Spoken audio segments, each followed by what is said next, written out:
चिरां जिल्ला दुलाराय बर' फरायसा आफादा 20थि बोसोरसालिया जथुम्माया जानुवारि दाननि 9-10 अक्ट'खालि जानो थांगासिनो दङ।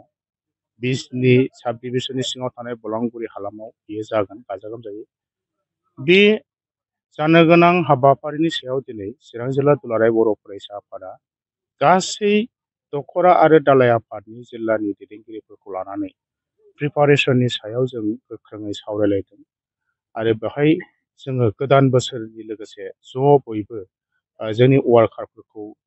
मोनसे मिजिं हामलायनाय जोङो बावदों आरो बेजों लोगोसे दिनै चिरां जिल्लानि जानानै आं गासै सुबुं माहारिनिसिम मोनसे आंनि गोसोनि उइस हरनो लुबैदों जे बे गोदान बोसोराव साफ्रोमबो सुबुं जिउ आरो सोलेरा गोजोनैनो थानो हाथों आरो बेजों लोगोसे बयनिबो साननाय मिजिङा जाफुंसारथों बेनि थाखाय आं आफा आनान गसाइनि खाथियाव आर'ज गाबो। दिनैहाय चिरां जिल्ला दुलाराय बर' फरायसा आफाद हिसाबै जोङो आफादनि गोबां बाथ्राफोरखौ रायलायदों। चिरां जिल्लानि सिङाव थानाय गोबां जोंनि समाजारि सोलोंथाइ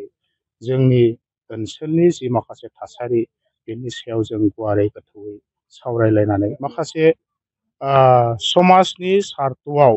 बा जिल्लाखौ बोस्रांनांगौ फोसाबनांगौनि सार्थआव गोबां जोङो हमवर्क दिनै थिग खालामनानै लानाय जाबाय आरो फैबाय थानाय समाव बेखौ चिरां जिल्ला एबसुआ गोख्रोङैनो मावफुंलांगोन। दा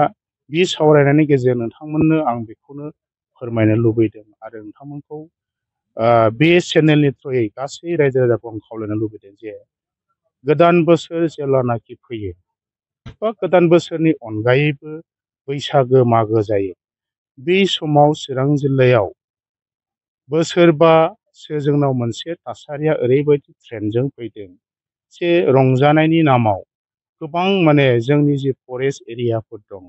रिजार्भ ओनसोलफोर दं दैलाम ओनसोल हाग्राबारि ओनसोल बैफोराव जोंनि हालामनि खायसे सुबुंफोरा गोबां रंजानायनि जि मोनसे थावनि स्पट बेखौ बानायबोबाय थानायखौ जोङो नुदों। थांनाय समफोरावबो जादों आरो बे थासारिखौ चिरां जिल्ला दुलाराय बर' फरायसा आफादा गोलाव सम थांनाय समनिफ्राय जों गोख्रोङै नोजोर होबोदों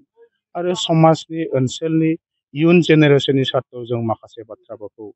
गोख्रोङै स्टेन्ड खालामनानै जोङो रल लाबोनाय जादों। बे बोसोरावबो दिनै जोङो नंगौ सिखार जानांगोन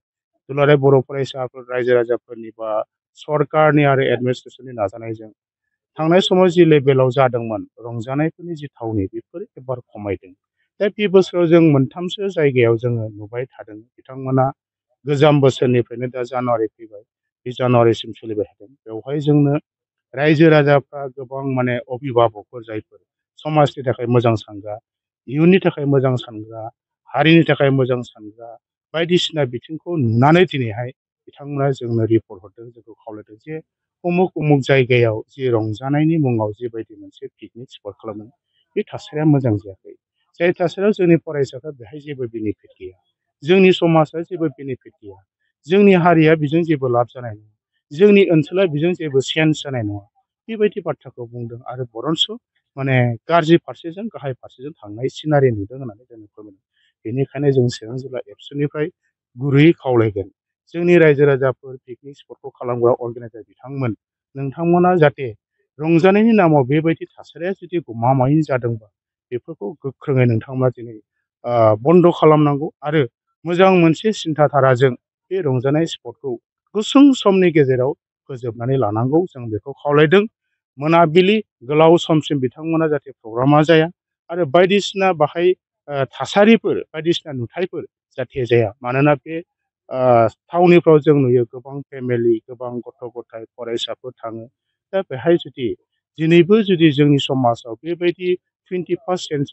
सेन्सुरियाव साइन्स एन्ड टेक्न'लजिनि मुलुगाव जुदि जों अमा सावनाय जों जुदि निसा बुस्थु जानाय जों जुदि निसा नांनानै उन्दुनानै थानाय एक्सिडेन्ट जानाय बायदिसिना थासारिया जायोबा बेयो हारिनि थाखाय खहा जागोन। बेनिखायनो जों खावलायदों अर्गेनाइजार बिथांमोना गोख्रोङै बेनि सायाव नोजोर होनांगौ आरो सरकाराबो बेनि सायाव एडमिनिस्ट्रेसनाबो बेनि सायाव बेब'स्था लानांगौ होननानै जों चिरां जिल्ला एबसुनिफ्राय जों खावलायदों। आरो बेयाव मोनसे बाथ्राखौ आं खावलायगोन दिनै बे पिकनिक स्पटफ्रा डिसिप्लिन भाबै सालायजायोबाथ' माखासे समनि थाखाय जोंबो बेखौ थिग खालामनो हायो जोंबो साननो हायो नाथाय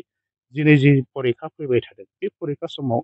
जानुवारि दानसेखौ जों मानो रंजानांगौ सानबाखौ रंजा जानुवारि नामाव सानबा रंजादो मोजाङैनो फोजोबलायदो गावनि न'नि जिबननि खामानिफोरखौ फरायनांगौफोरखौ मावदो बयबो जों बेखौ खावलायदों दिनैहाय मा जादों परिखा टाइमाव फरायसाफ्रा फरायनांगौ स्कुलाव थानांगौ दा फरायसाफ्रा फरायनायखौ गारनानै बे फारसे मोखां जाबाय थानाया जोंनि थाखाय माने मोजां जायाखै जों बेखौ मोनदांनो आरो दिनै जों नुबावदों मोनसे गोदान ट्रेन्ड थांनाय समफ्राव बांद्राय जायामोन एबार जों नुबाय बे पिकनिक स्पट बेखेवजेननायनिफ्राय गुबुन गुबुन फरायसालिनिफ्राय जि मोनसे इनभाइरनमेन्टनि जि मोनसे फिल्ड भिजिट थायो नङा होमबा बे फिल्ड भिजिटनि मुङाव गोबां हाइ स्कुल गोबां गभर्नमेन्ट स्कुल गोबां माने हायार सेकेन्डारि गोबांनाखि जोंनि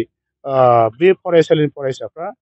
फिल्ड भिजिटनि नामाव पिकनिक स्पटआव बाहागो लाफैयो आरो बेहाय जोंनि गथ'फ्रा मोजां गियान मोजां मोनसे स्किल सोलोंलांनायनि परिबेस मोनाखै गतिके जों खावलायदों फरायसालि अथ'रिटि बिथांमोनाबो जाहाथे फिल्ड स्पिड बा फिल्ड भिजिट खालामनायनि मुङाव बेफोरबायदि जायगायाव फैयालासिनो जि जायगायाव थाङोबा फरायसाफ्रा सोलोंनो हागोन गियान आखल आखु केरियार नाम्बार बेबायदि जायगायाव लांगोन बेखौ जों